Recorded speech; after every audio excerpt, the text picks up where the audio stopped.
Okay, so welcome everyone. Welcome to this second session of Forced Migration in the Arts, where we are talking about playback theater with Alisa Volkova. Forced Migration in the Arts aims to bring together people with lived experience of forced migration, refugees, non-refugees, artists, activists, and academics for conversation looking at work that is taking place at the intersection where forced migration and the arts meet. And we do this through a series of online monthly conversations, such as the one that we are having now. So with that as the introductory note or comment, I hand over to Alisa, who will introduce herself and talk about the work that she's been doing. Okay, thank you. Nice to meet you. So thank you for introduction. I'm Alisa Volkova, and so I'm a performer, trainer, playback theater practitioner, and a psychologist. Originally, I'm from Kharkiv, Ukraine. It's one of the most east parts of Ukraine. And now I live in Vilnius, Lithuania. So I'm the true refugee. Yeah. And now I'm doing playback theater with my team, Playback Theater Vakhtery. All of my team, the most part of my team, live in Vilnius. And all of us, except Edis, he's Lithuanian, he's our musician. We are from Ukraine, so we're like true refugee theater. And we are doing playback theater for migrants, refugees, yeah, for our accommodation and for their accommodation, for to share emotions. And yeah, I don't know what I need to add. I think that's all. Maybe if you could say something about how you started, how did this journey into playback theater start for you? So my way in playback theater started 8 years ago, I think. I just know about playback theater, and 8 years ago, I took part in the performance musical, which was about the IPO, about the Donbass, about the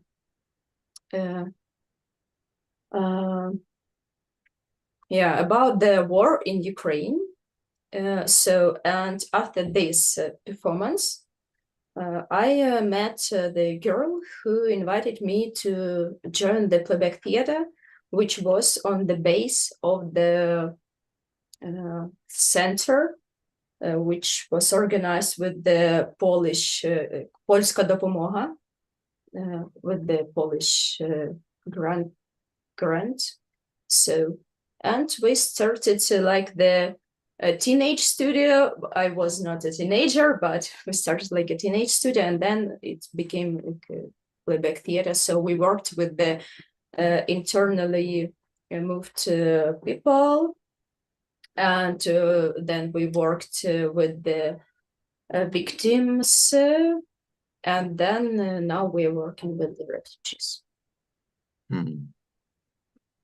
And okay, maybe before we go into the specifics of the work that you're doing, maybe you could say something about what's happening in Ukraine right now. Long story short, the war in Ukraine started 10 years ago. 10 years ago in Lugansk and Donetsk, the Russian army bombed and entered Ukraine borders. In 24th of February in 2022, started the full-scale invasion. All the cities, all of the cities, really all the cities of the territory of Ukraine, they were bombed. So there are no safe place on for all of the territory. And my original city, one of the east part of Ukraine. So every day, my native city is bombed several times by Russian army. And still in the city, there are a lot of artists who are doing arts, who are also entered the army. Also, I have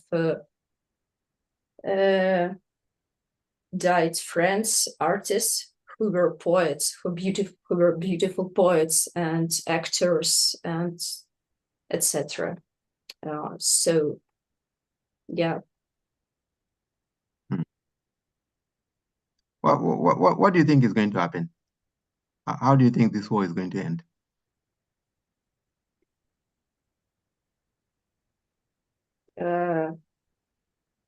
I don't want to think about this because now I have several bad scenarios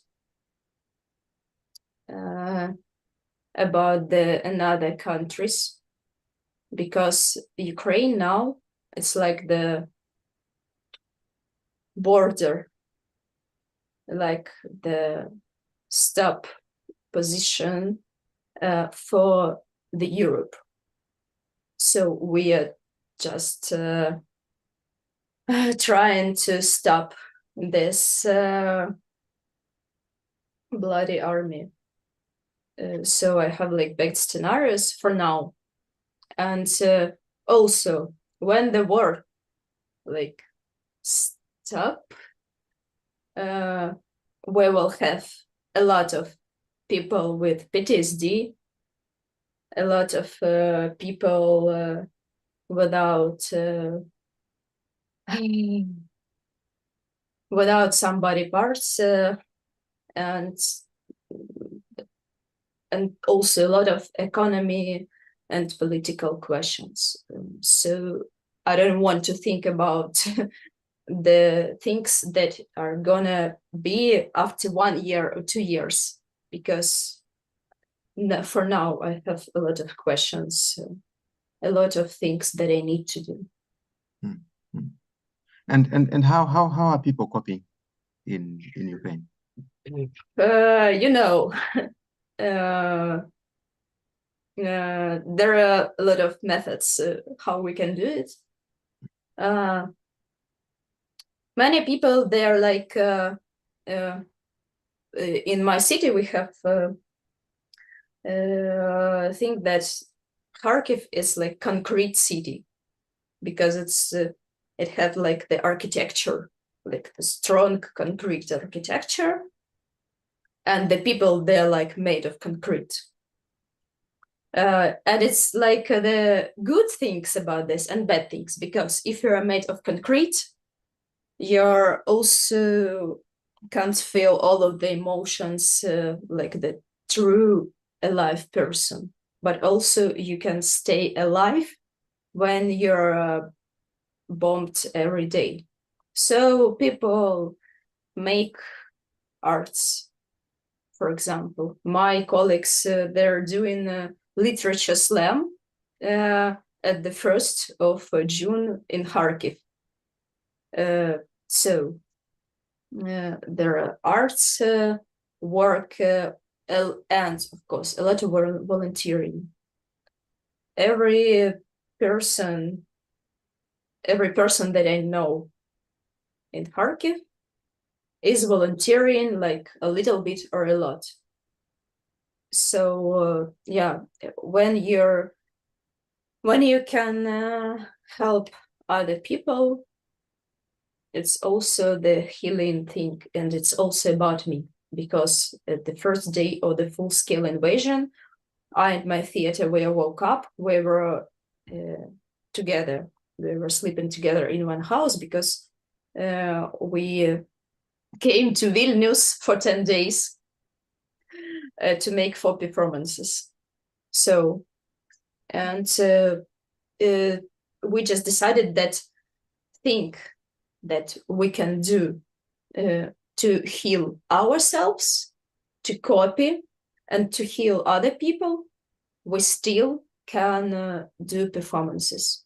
We can play stories. We can hear people. We can make this pain visible and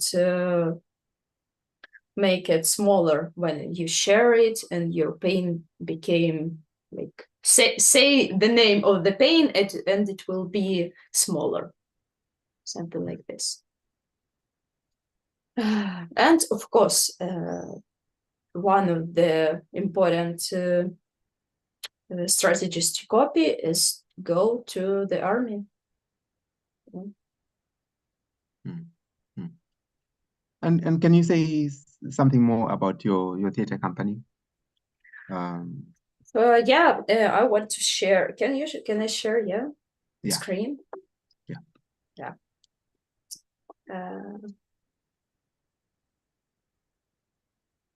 So Playback Theater Vakhtery, it's my Playback Theater team. We're together for 8 years. So about the Playback Theater, just good to know what's about. This photo was made on the 18th of February in 2022 in Kiev. That was one of the last days when the airports were opened.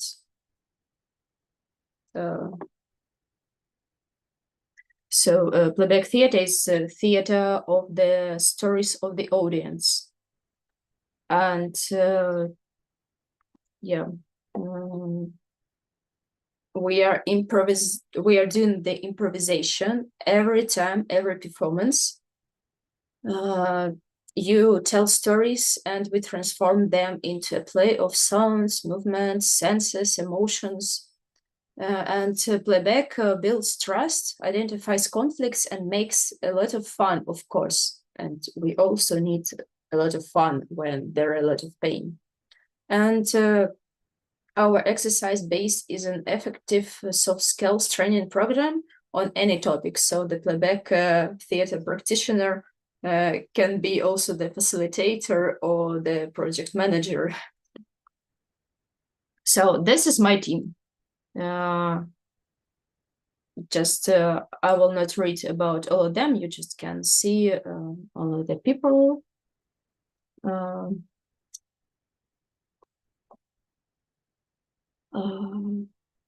So this a little bit about our work in Ukraine and a little bit about our work in Lithuania. Just small summary.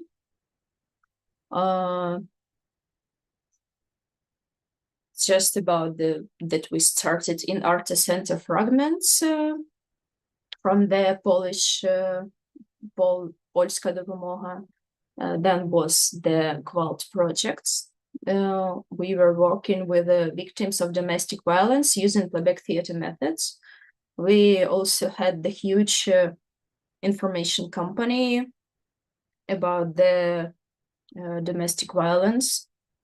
And then in Kharkiv, we were working with the Platform of Theater Initiatives organization. We were doing a Playback theater studio and open training courses for all of the people. Just every person could join our trainings. And in Lithuania, we started our strange way because we were doing performances really every day at the 2022. Every day and sometimes 2 times. We performed in the president's, not president's palace, but like the government, something like this. And the most parts of our performances, they were concentrated on the refugees and on the on these hard stories about home and about how we can adopt this. We have a lot of cooperations with the culture centers, museums, and associations in Lithuania. And we were really in 2022 traveled through all the Lithuania, maybe more than 15 cities. So there are articles, and I think that I can send the links on these articles if you need, or I can send this a presentation.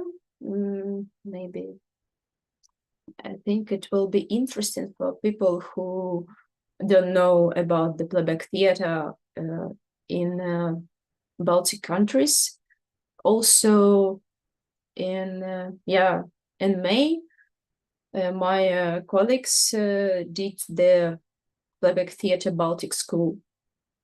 So now you can study playback theatre in Baltic countries. And I want to try the video. It will be, I think, without the sound, but there are the subtitles.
So thank you. Yeah, this playback theatre course, the leader of this course was my colleague Lena Kalashnikova, and two of my colleagues, Maria Susla and Anna Sergienko, they were like co-trainers, and also on the third part of this course, I was a co-trainer, and this video was made full by me. I was like the operator and all of these things. So yeah, that's all. I think that's like a lot of info.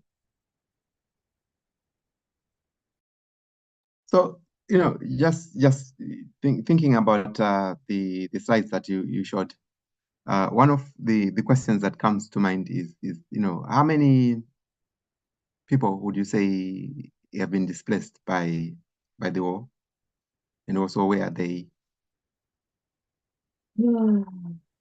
I don't know the statistics about how many people displaced, but I know that before the full, that's important thing, that the war in Ukraine started 10 years ago, but the full-scale invasion started 2.5 years ago. So 2.5 years ago, in my native city, there were 1.5 million people. So it's like huge city. And now in city, like by the last of the statistics, there are like 5,000, like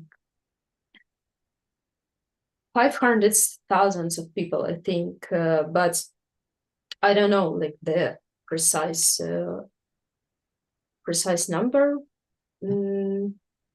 But in Lithuania, if we are talking about this country, the Lithuania is like not a big country, and now Ukrainians we are changing the culture, the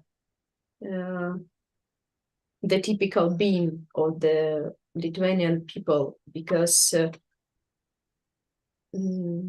we are here and we are living here for more than 2 years. And it's also the thing that we are working with the playback theater, how we can communicate with each other, how we can do our culture without destroying another culture. And how has your reception been? How have the question is in two parts. How have Ukrainians been received in Lithuania, and also how is, okay, let's start with that question. Yeah. So if we talk about the Lithuania, Lithuania is I can't find the right words, because people in Lithuania, just how am I feel, they invited Ukrainians in the country like their relatives. I don't have privilege like the money as a refugee. But I have a lot of warm emotions for me. That's a lot of empathy. And for me, it's one of the most important things as a refugee, because I know how I can earn money. I know how I can help myself physically. But empathy, like the people to people, person to person, it's one of the most important things for me. And how is the work that you're doing, the theater that you're making, how has that been received? My theater, we were invited to some Lithuanian places, like also the museums, and we had collaborations. So most parts of our connections, they are warm and like good enough. And for me, for the person like in the huge stress, huge tension, for me it was one of the also the healing parts, that I can make my art. I can make the healing art for my friends and for people from my country in another country, and they're saying like, okay, yeah, we are inviting you, yeah, do your best. Yeah, and we've got a question from Maida. Maida, if you unmute yourself. Yes, I have like a question of two parts. Firstly, I'll introduce myself. I do also theater making. I work with pain and immigrants and people of color. The product is artistic outcome, but I do the opposite of what you do. Basically, I use pain to heal pain. So the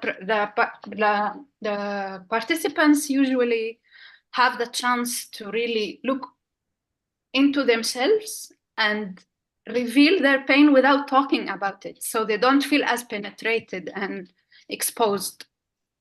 So my question here is, what if the participants, like you made a point here where to have loads of fun.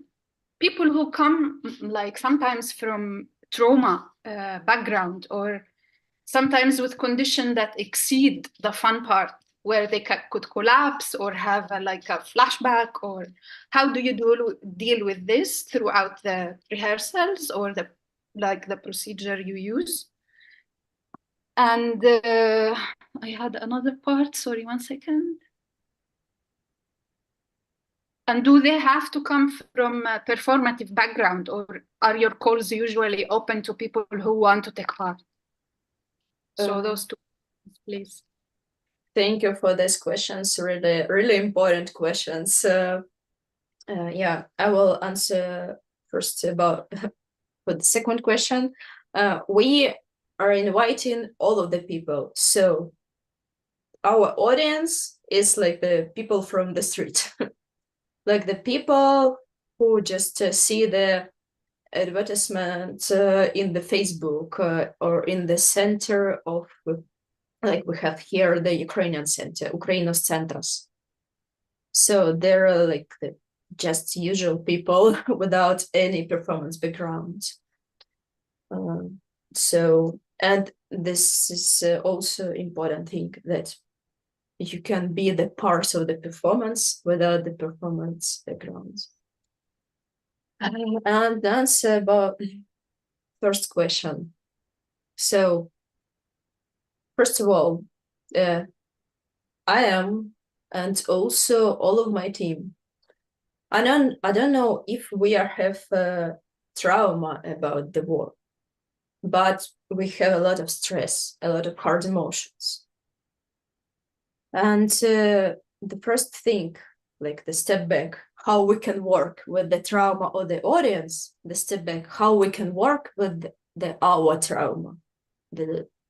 Because you can't play another story if you can't play, can't talk about your story. And the first important thing to make it visible. If the person who come to our performance telling his or her story, this person already can talk about this, already can verbalize this. So this is one of the important things. The second important thing, that in the playback theater space, we are not talking about the story. The person is telling story, the conductor is making interview, and that's all. Then actors are playing, and there are no talkings, no chatting about the story. So every story can be heard, every painful stories can be heard, and this is the legalization of this pain. It is one of the important things in the healing. And yeah, community. So a bit cool. Community. When you're in the community of the people who can hear your story without judgment, if you're in the community of people who also have like the same emotions, or you're in the community where you can find the people, it is also the healing thing, and it's also the important parts of the playback theater work. Because now, after the performances, we have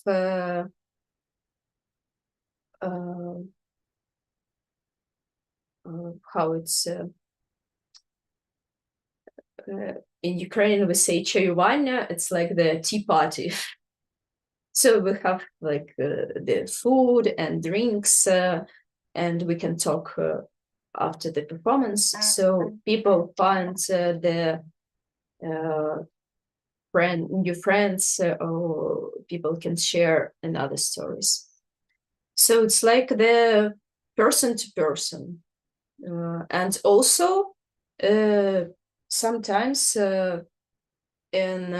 we have on the performance, we have the psychologists who will work after this with the tellers who need this work.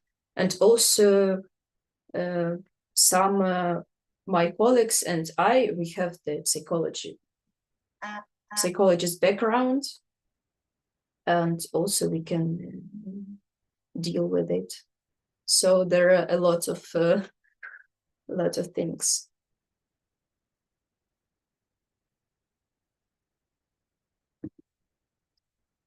I don't know, Maida, do you have a response to or additional thoughts to what Alisa is saying? I find her response amazing because she reflected on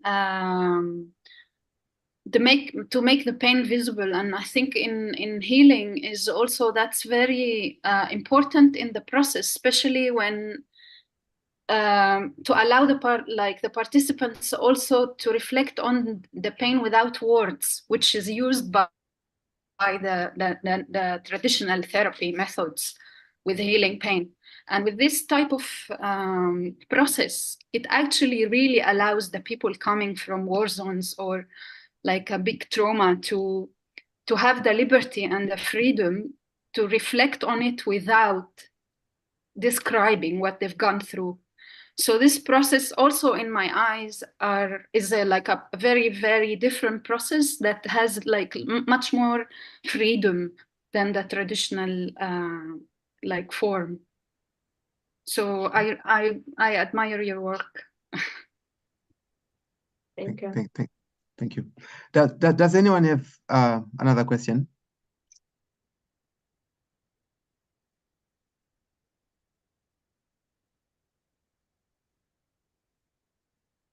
While we're waiting for people to think, in one of the slides that you shared, I like there was a statement, a headline. I think we said we cried a little, and then we decided to play. Can you say something more about that? This is the story that I'm telling, like I don't know how many times, because it was like every Ukrainian now have the story about the morning of the 24th of February in 2022, because like it was the game-changing morning. And my theater, Vakhtery, we were together in the house in Vilnius, because we came to Vilnius for 10 days, just for 10 days, and then these 10 days now they are still going. So, and in the morning I just wake up to do my work. I was working as a game designer, and it was like 8 a.m. and I saw a lot of messages on my phone, and I understood that the war is started, because 1-2 months ago we had a lot of tension, so because there are a lot of information about this, and it's about this part is about the crying, because if you have tension, you need to do something with this. And I went to the corridor of this house. I met my colleague Ilya, who was not sleeping at the time. He was the first person who I met, and he was not sleeping. And we just made the corner of crying because my friends, they were waking up like one by one with this news, and we were just crying together. And then at this day, we had the performance, like planned performance, like the paid performance. And we just were sitting in the dining room, and just we were talking about this. First, we were talking about how our relatives are in Kharkiv. And then we decided that, okay, what we're doing today. And we understood that we can't do nothing. We can't do nothing which will be important, the most important for us and for the other people, except the performance. We were volunteering as the people who coordinate the buses and how it's say, like the buses for refugees. We were doing donations. We were talking a lot with our friends and relatives. But the most healing thing for us and for the other people, it was the performance. And also it was the important thing that these 3 hours, okay, 2 hours of performance, it was only 2 hours in a day when we were not reading the news. If you know this thing that if you have some stressful thing, you just need to do the doom scrolling or the news because still you need to do this. And it was like the most important 2 hours in a day. And on the second day of this full-scale invasion, we made the meeting it was the Anikshay city. We made the meeting, like the Ukrainian meeting. We were talking about the war in Ukraine. And then after this, we invited people to our performance in the Catholic church, Kircha, I don't know, in English it may be another name. So, and we were doing the playback performance for Lithuanian people in the Catholic church, and we were crying together. So actors, we also were telling about our pain. Because the playback theater actor on the stage is still the live person. It's still, it's not the function, it's like the human being. Yeah, and it was like day after day we were doing performances. Were you, when the war broke out, were you in Ukraine or in Lithuania? When what?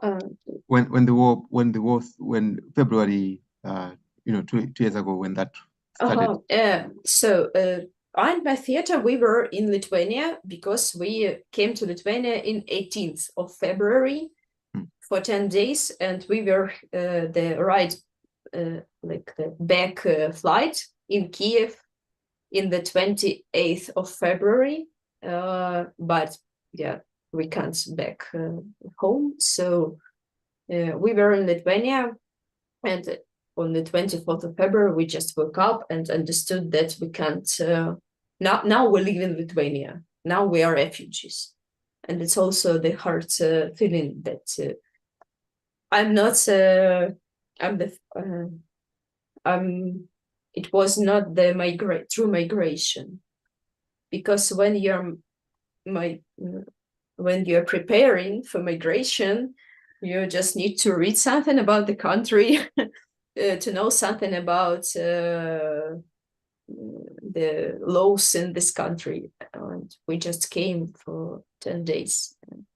It was really forced migration. Yeah, because my faculty in my university, where I was studying medical physics, it's totally destroyed. Totally. Yeah. So which one was that? Which faculty was that? Which university?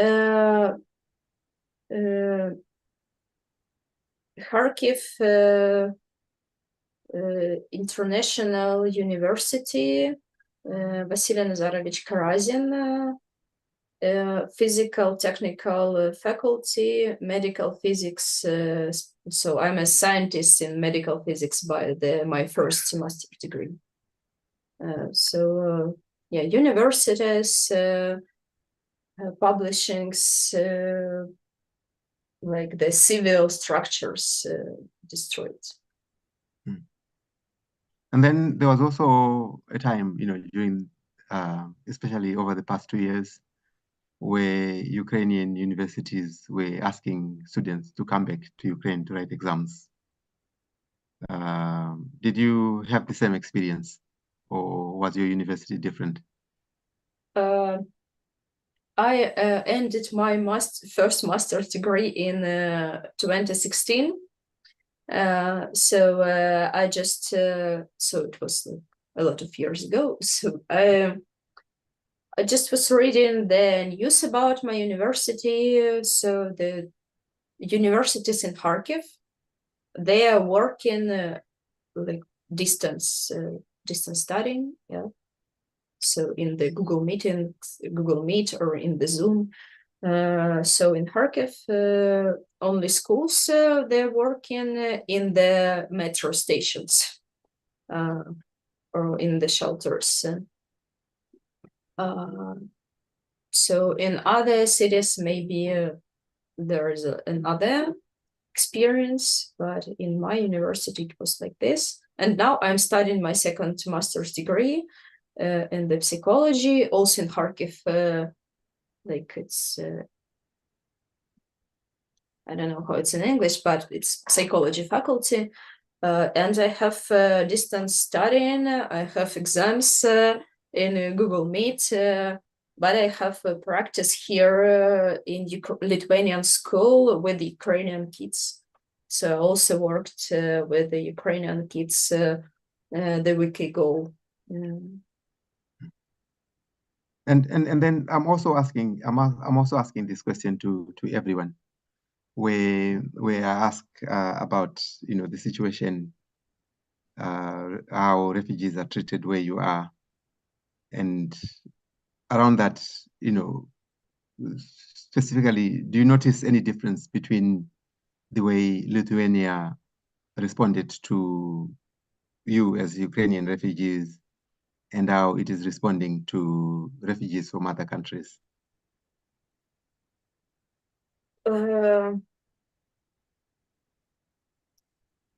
Yes, this is entirely not your fault. It's how yeah. It's I was a little bit disappointed like the 2 hours ago when I was listening the previous people, because we can't say that all of the refugees we have the equal situation, because we have we have really different situations. We have really different history of colonization, of occupation, of the physical destroying our cities.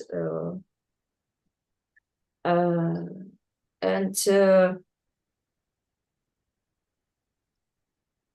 I was a little bit disappointed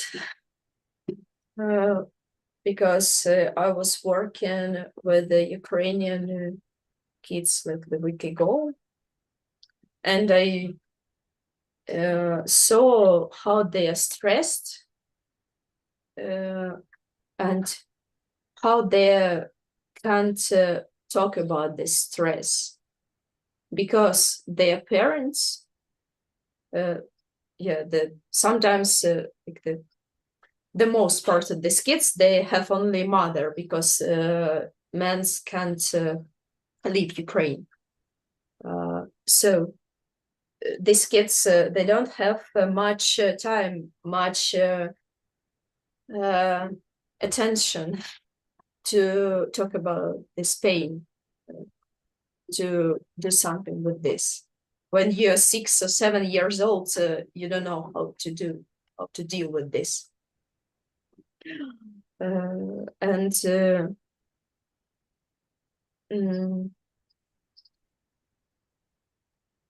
As for me, I don't see the difference.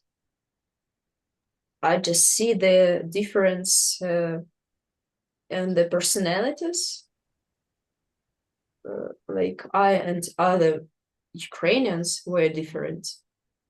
All of the people were different because I have psychological backgrounds, for example, or I have the PTSD before this and also, or something about this. But important thing that every story is important.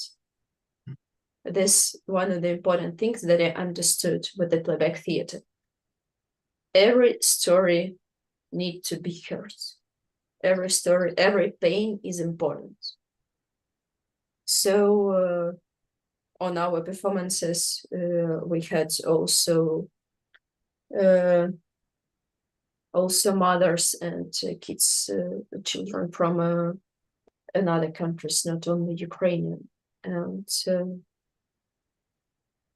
every pain, every fun story is important. So we just need to find the, it's like, it's my experience. I need to find the humanity from me to me. That's, yeah, okay, I feel this shame that I can be in the safe place, for example. And then after this, I can find the humanity, the empathy to another person. In yoga, I think it's called ahimsa also. So based on what you are seeing and the people you are interacting with, and also what you are hearing, would you say that Lithuania is treating Ukrainians the same way as other refugees from other countries?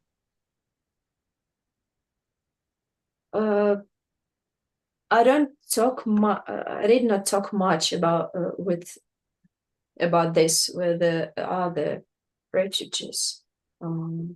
Also, Lithuania is not. I don't know. It's cold and it's like it's not so comfortable for refugees as I heard. Also because Lithuania doesn't give money for refugees, for example, or like this. It's not every month money, or it's money only for mothers with kids. So it's not like the German rules, German story. Yeah, so it's the story about that every country. Yeah, okay, it's Europe. We have Europe, but every country is different. And then before we go back to our speakers, to people in the audience who've got questions, maybe, in your view, what can theatre do, especially around questions or with people who have experienced forced migration, whether they are refugees or internally displaced people?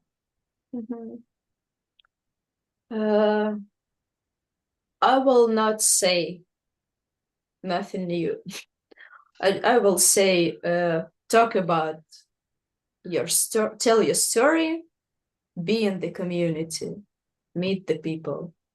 And this is the important, and do arts, like the arts, like the hobby, for actors, or hobby for people, for audience. So this, talk about this, be in the community, and take your right to have the free time, to have fun. Theater is also about the have fun. And then we have a question from Maida. If others have got questions, if you unmute, you can just ask your question. Just unmute and ask your question. So we hear from Maida first. It's more of a comment again rather than a question here. As I said before, I come from the same background and I'm Palestinian. I've been forcibly, I lived in England most of my life and now I'm based in Berlin. And I think one of the biggest questions that kind of make me really reflect on theater making, migration, war in general. And I don't really intend by saying this to put you in any uncomfortable position here. As Palestinian, I hear most of the time this claim about that Ukrainian people are given much more privilege than the Palestinian people, just merely because of the skin color and the green eyes and the background. I was wondering, how do you feel about that? And again, I'm not putting you in any situation where you have to justify your pain against my pain. It's not a competition here. I'm just interested in your point of view. Thank you for this comment, because this question is really new for me. Because through all of my life, I felt that I'm a victim. I'm a victim of occupation. I'm a victim of the war. And I'm surprised. I was surprised when I met other victims on this. And I'm really sorry. I really feel this. I don't know this words in English. This is unright thing that people make the privilege by the color of the skin or of eyes. I'm disappointed and I'm surprised that it is happening. When I was in Spain, I was in Spain for 9 months in Madrid in 2023. I also was working, doing the playback theater with also Palestinian people. And for me,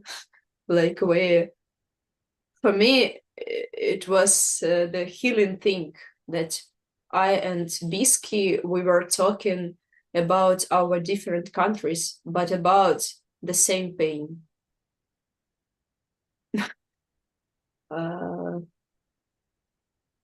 And also,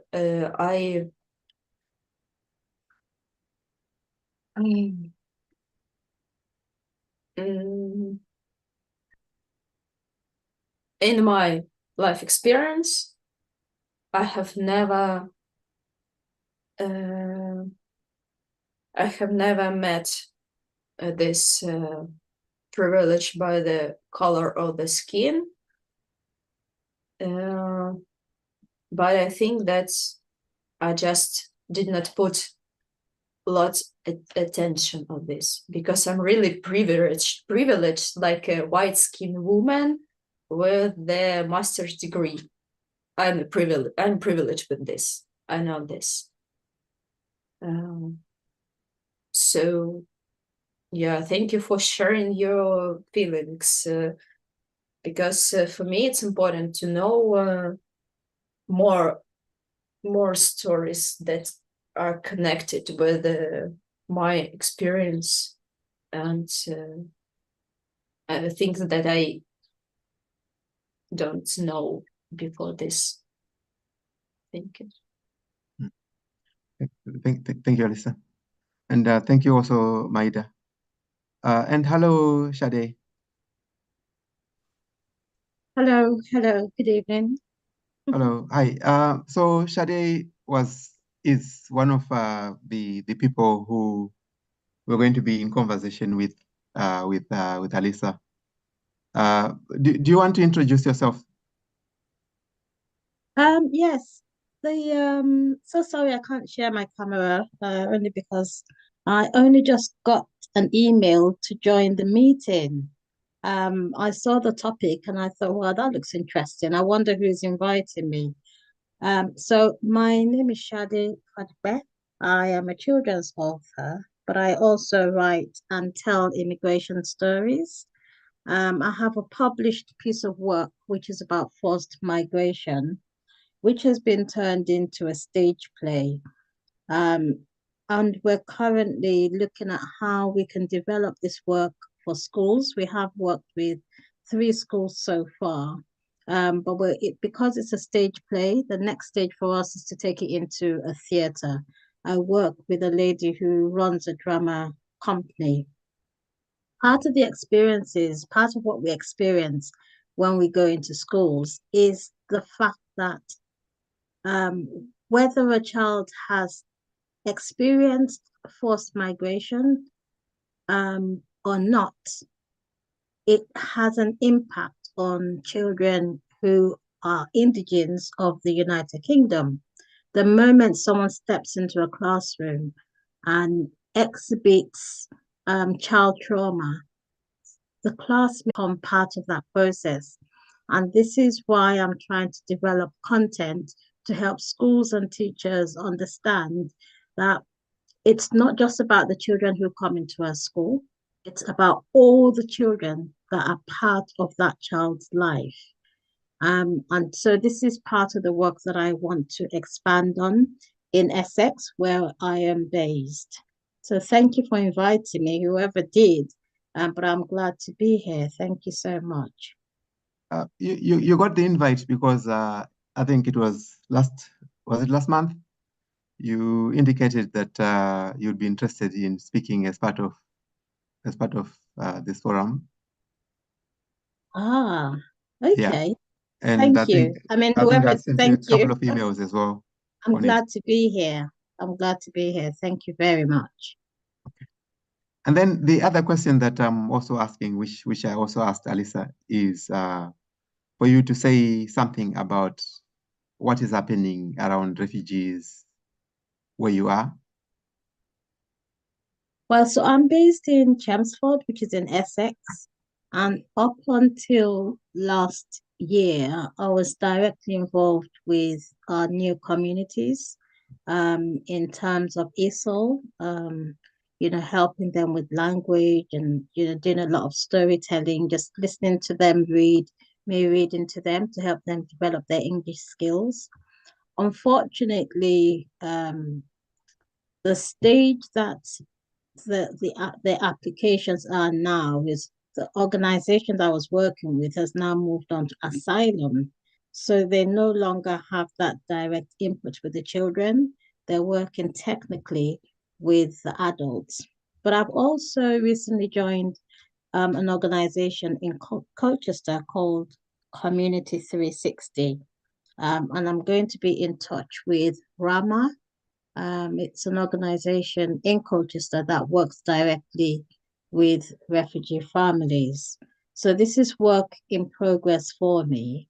And, I look forward to extending the work that I do within schools, especially because the stage play is directed to children, and much as it's we've got a few adults, and then majority of the cast are children. So that's the work that we will be offering. We'll be offering drama classes to schools, but we're not funded. This is my passion. It's not funded. So a friend of mine who's going to be doing some mountain climbing towards October has volunteered all the money that she will be getting from her mountain climbing. She'll be climbing 12,000 meters in Nepal, and she's volunteered that.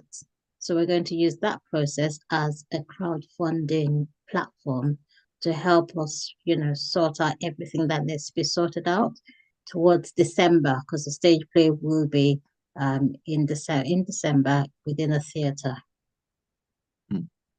And how are refugees and asylum seekers living in Essex?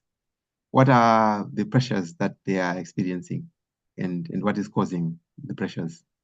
Okay, so a lot of the truth really is I work with children, and what we've captured is that teachers don't know how to handle both aspects. So how to handle their children, the children in the classroom, and the children that come into their classrooms. So it's empowering, it's working with children, but we're allowing the teachers to see the process of how we empower children into empathy, how we encourage them to be welcoming. We talk about the kind of thing that a new person might need. They would need friendship. They would need friends in the playground. They'd need friends in the classroom. They'd need help with the language. They'd need help with, there's so many things that children need. And children are the greater heroes of themselves. Sometimes we tend to think it's the teacher's job, but when we empower the children, they make the job far more easier for the teachers. So that's the mentality around it, that schools struggle from both spectrums. And so my work, my vision is to empower children to understand that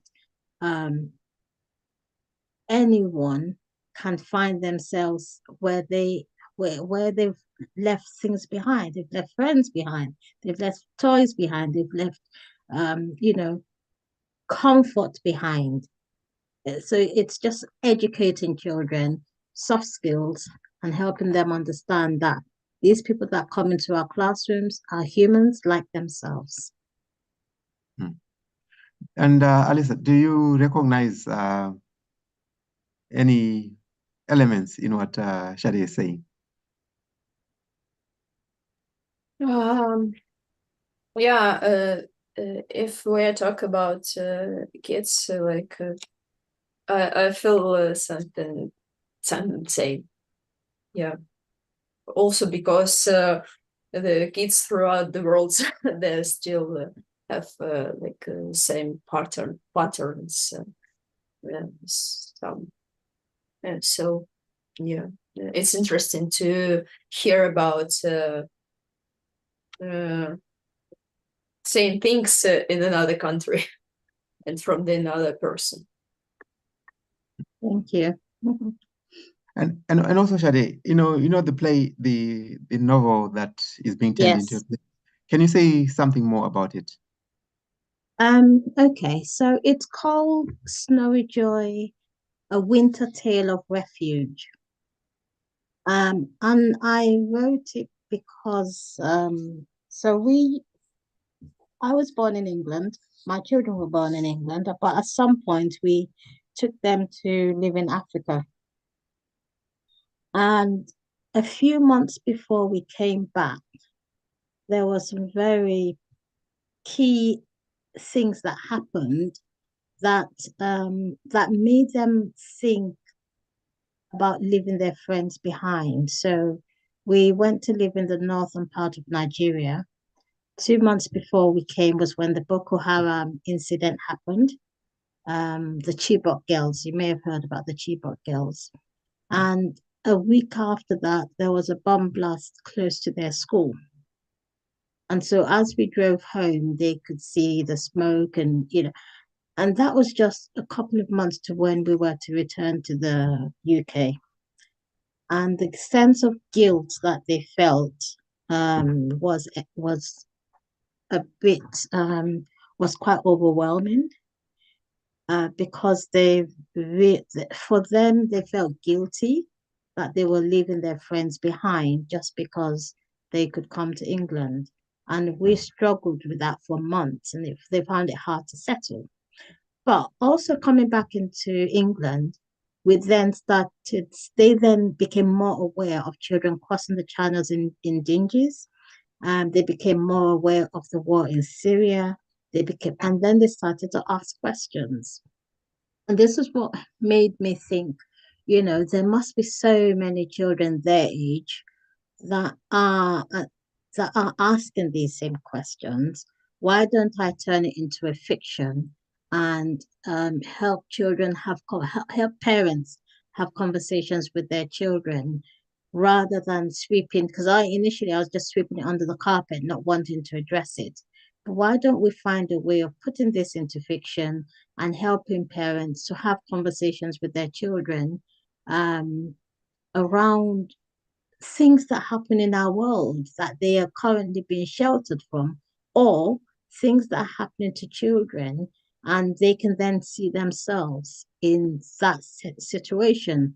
A lot of children who have had forced migration have seen it, and the one thing that they want to do is talk about their experiences, because talk is part of healing.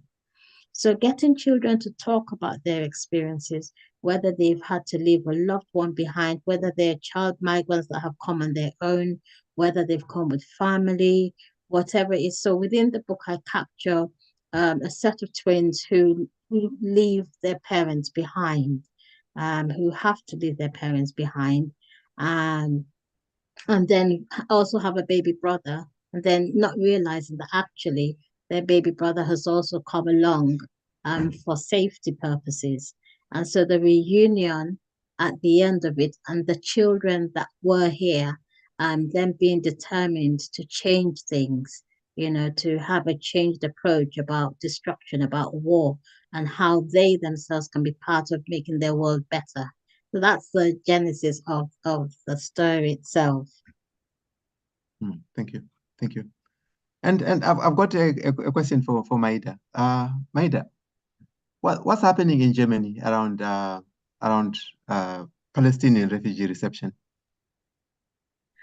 Well, I lived in England for so long time, and I was still a Palestinian, but I haven't faced the discrimination I'm facing in Germany as a Palestinian. So I think the situation for us here is a bit bad.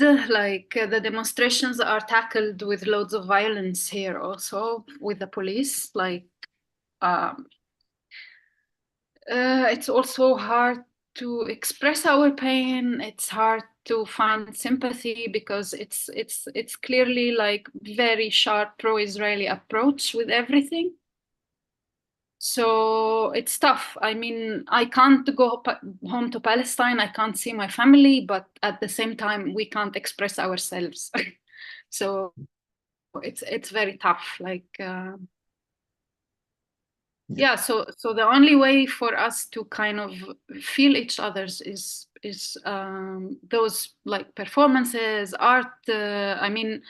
even with my practice, it's really easier for me to divert my art into activism. And I feel like it's the most relevant form of expression at the moment, because it's not that only I need the people also need my skills as a, like with especially with things I'm doing, because I worked with my approach and method around my pain on a personal level throughout my career. And for me, I feel now that this is the only tool to feel others and let others feel me. Like, but politically, I don't think Berlin especially is the last place to be as a Palestinian. And I feel like in England, the Black community has carved the way in like slightly. I can't really claim it's completely much more positive, but there is a bit more acceptance, I feel, than in Germany. So yeah, it's tough. And this is a question for all three of you. You know, what can we do as artists around these issues, all these issues that we've been talking about? Do we have responsibilities? And what are those responsibilities? What support do we need? We have the tools. I mean, I personally feel like with my doctorate, with the skills I have, with the practice I do, I feel like really, really honored when people decide to share their tears with me and open up, and like when you have like 30 participants and you see them all crying and sharing pain and having the freedom and the openness to hold each other's and feel human again. I think it's very important, because outside there isn't much acceptance. I want to add that thing that we can do as an artist. We can be the humans. This is the first important thing that I can say, that we need to be not the functions, not the use only tools, but be human beings with the tools. And this is the key, like the heart of this story for me.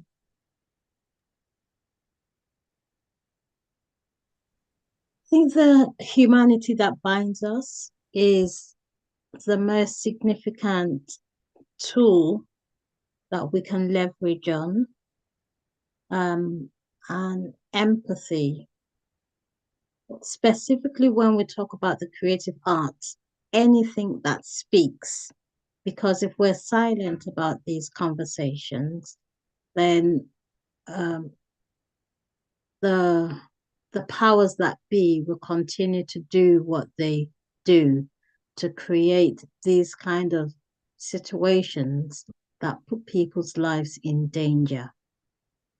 I personally think that when we raise children to understand that there is capitalism, and part of capitalism is what creates the problems in the world, what we're doing is making them aware of ethics, making them aware of their practices, making them aware that at the end of the day, humanity is the same. We all have the same human experiences. But when we then put certain things before the other, that's when greed overrides, and that's when other people's lives in danger. For me, the message is very simple. It's not rocket science what's going on. It's absolutely not rocket science. And so we need to raise a generation of children whose conscience we put them when they start putting other people's lives in danger. And that's what the arts can do. Storytelling can do it. Art can do it. any form of art can do it. And that's why I use the tiny tools that I have. But maybe we all need to create larger platforms.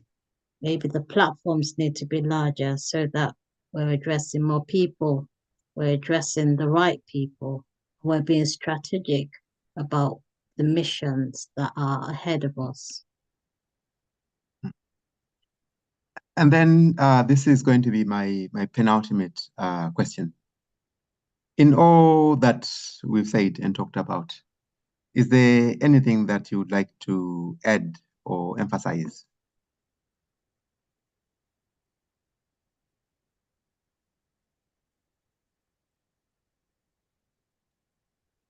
I think that I want to add about that there is the difference between the pain that I can't help all over the world and the ambitious to help all over the world.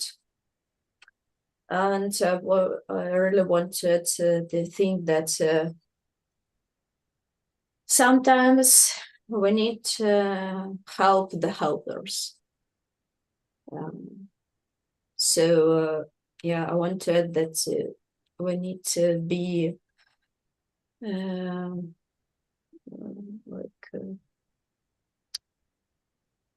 we need to be healing for ourselves also. When people of arts, I think that the most people of arts, we have this powerful feeling of the world, and we need to keep in touch with this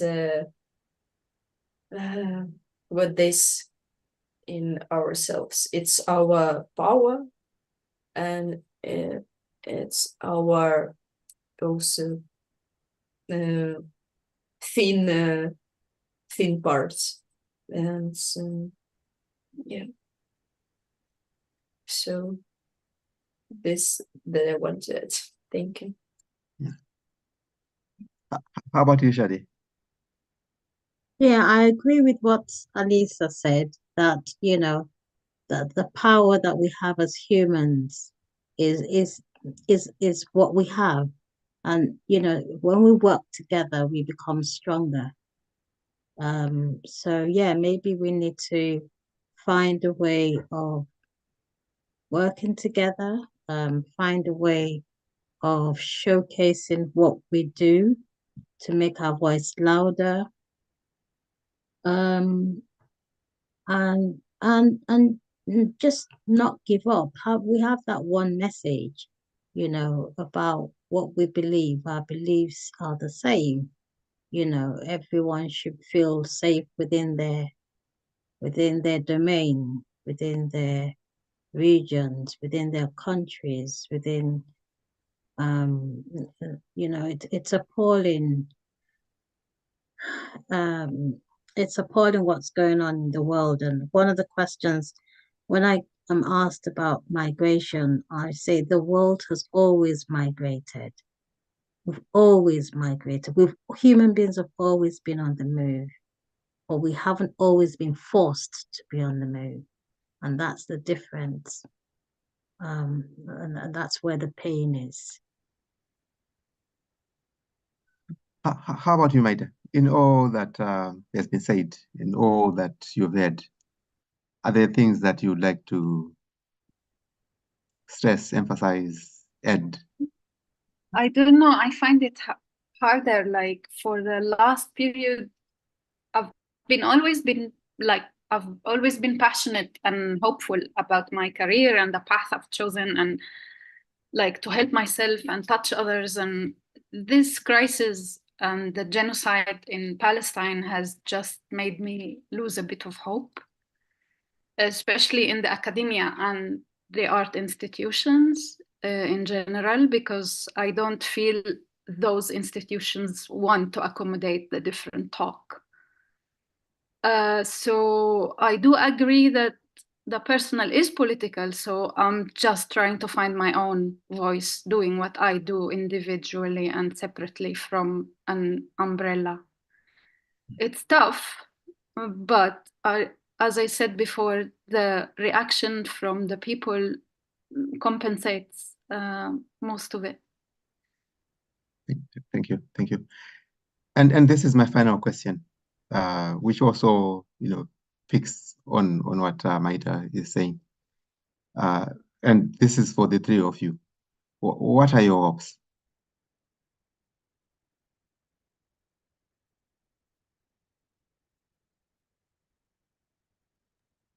I'm so sorry that I don't understand the question. What are your hopes? What do you hope for? Or what are you looking forward to? Or what would you like to see happening? Well, I hope that governments start investing in education rather than bombs and war everywhere. It's a big hope. I personally might die before seeing this happening, but there is still hope because as humans, we have to hope, I believe, because otherwise you will be dead. And yeah, so, I mean, despite everything, I still force myself to hope. Thank you, Maida. Oh, thank you, Maida. It's really like touch my heart. So my hope is that the humans will find the right way to deal with their aggression. That's my point. Thank you, Alisa.